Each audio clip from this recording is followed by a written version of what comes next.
Hello friends, परिपूर्ण जेवण आपल्या यूट्यूब चॅनलवरती तुमच्या सर्वांचं मनापासून स्वागत। तर फ्रेंड्स, सध्या आषाढ महिना सुरू आहे आणि आषाढ महिन्यामध्ये सर्वांच्याच घरामध्ये तळणाचा जोरदार बेत असतो। तर या आषाढ महिन्यामध्ये आपण गोड पुऱ्या, तिखट पुऱ्या, कापण्या असे वेगवेगळे पदार्थ बनवत असतो। तर फ्रेंड्स, यापूर्वी मी तुम्हाला आषाढ स्पेशल गोड पुऱ्या कशा बनवायच्या त्याची रेसिपी दाखवली होती। तर आजच्या व्हिडिओमध्ये मी तुम्हाला तिखट पुऱ्या कशा बनवायच्या त्याची रेसिपी दाखवणार आहे। चला तर मग आता आपण आपल्या रेसिपीला सुरुवात करूयात। तर सर्वात आधी इथे मी मोठ्या वाटीने 2 वाटी गव्हाचं पीठ घेतलेलं आहे।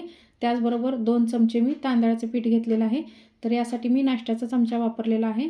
त्याचबरोबर 3 चमचे बेसन पीठ घ्यायचं आहे। तर फ्रेंड्स, इथे मी तांदळाचं पीठ वापरलेलं आहे। तुमच्याकडे जर अवेलेबल नसेल तर तुम्ही रवा वापरू शकता। त्यानंतर चवीपुरतं मीठ घालायचं आहे। 1 चमचा तीळ घालायचे आहेत आणि इथे मी ओवा आणि जिरे याची पावडर बनवून घेतलेली आहे, तर ती 1 चमचा घालते आहे। त्याचबरोबर इथे मी 1 चमचा धने पावडर वापरत आहे। त्यानंतर अर्धा चमचा हळद घालायची आहे।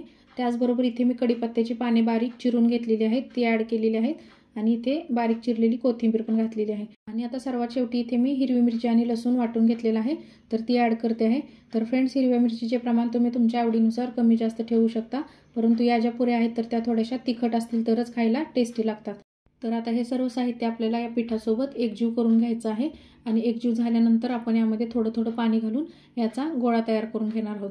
तर फ्रेंड्स, यापूर्वी मी आपल्या चॅनलवरती आषाढ स्पेशल आणखीन खूप सारे व्हिडिओज अपलोड केलेले आहेत, तर त्याची लिंक मी तुम्हाला खाली डिस्क्रिप्शन बॉक्समध्ये देणार आहे। तर त्या देखील रेसिपीज तुम्ही नक्की ट्राय करून पहा।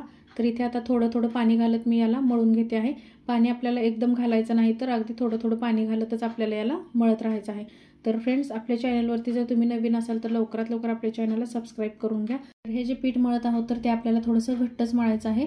तर इथे आता तुम्ही पाहू शकता की माझं पीठ मळून रेडी झालेलं आहे। तर हे पीठ आता व्यवस्थितपणे मळून रेडी झाल्यानंतर आपल्याला याला थोडंसं तेल लावायचं आहे आणि तेल लावून पण आपल्याला याला आणखीन थोडंसं मळून घ्यायचं आहे। तर या पिठाला आपल्याला 15 ते 20 मिनिटांपर्यंत भिजण्यासाठी ठेवून द्यायचं आहे। तर आता मी हे दुसऱ्या भांड्यामध्ये काढून घेत आहे आणि आता याला झाकून आपल्याला 15 ते 20 मिनिटांपर्यंत व्यवस्थितपणे भिजू द्यायचं आहे। तर आता इथे 15 ते 20 मिनिटे झालेली आहेत आणि आपलं जे पुऱ्यांसाठीचं पीठ आहे तर ते एकदम छान असं भिजलेलं आहे। तर आता आपण यामधील थोडंसं पीठ काढून घेणार आहोत आणि त्याला हाताने थोडंसं तेल लावून मऊ करून घ्यायचं आहे। त्यानंतर याला आपल्याला थोडंसं पीठ लावून घ्यायचं आहे आणि पोळीसारखं याला आपल्याला मोठं लाटून घ्यायचं आहे।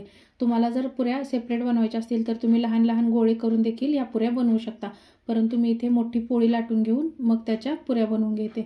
फ्रेंड्स, तुम्हाला आजचा आपला व्हिडिओ आवडल्यानंतर आपल्या व्हिडिओला लाईक, शेअर आणि कमेंट करायला विसरू नका। त्याचबरोबर चॅनलवरती नवीन असाल तर लवकरात लवकर सबस्क्राईब करून घ्या। तर इथे तुम्ही पोळीची जाडी पाहू शकता, जास्त जाडही आणि जास्त पातळही लाटलेली नाही।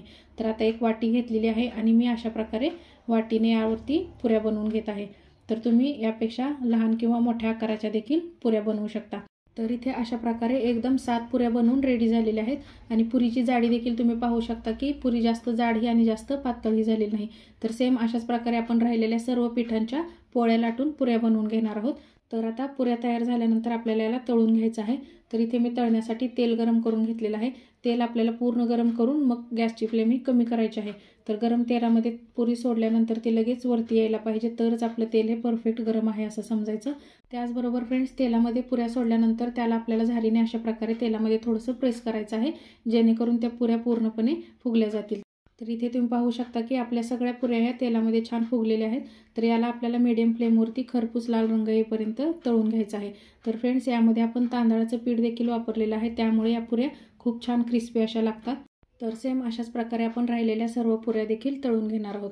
तर इथे अशा प्रकारे आपल्या आषाढ तळण स्पेशल तिखट पुऱ्या रेडी झालेल्या आहेत। तर तुम्ही पाहू शकता की आपल्या सर्व पुऱ्या ह्या किती टम्म फुगलेल्या आहेत। तर फ्रेंड्स, या पुऱ्या खायला देखील खूप टेस्टी आणि क्रिस्पी अशा लागतात। तर फ्रेंड्स, या आषाढ महिन्यामध्ये तुम्ही देखील अशा प्रकारच्या तिखट पुऱ्या नक्की ट्राय करून पहा, तुम्हाला नक्की आवडतील। त्याचबरोबर फ्रेंड्स, तुम्हाला आपला आजचा व्हिडिओ आवडल्यानंतर आपल्या व्हिडिओला लाईक, शेअर, कमेंट आणि चॅनलला सबस्क्राईब करायला विसरू नका। चला तर मग आता आपण भेटूयात अशाच एका पुढील नवीन रेसिपीमध्ये। धन्यवाद।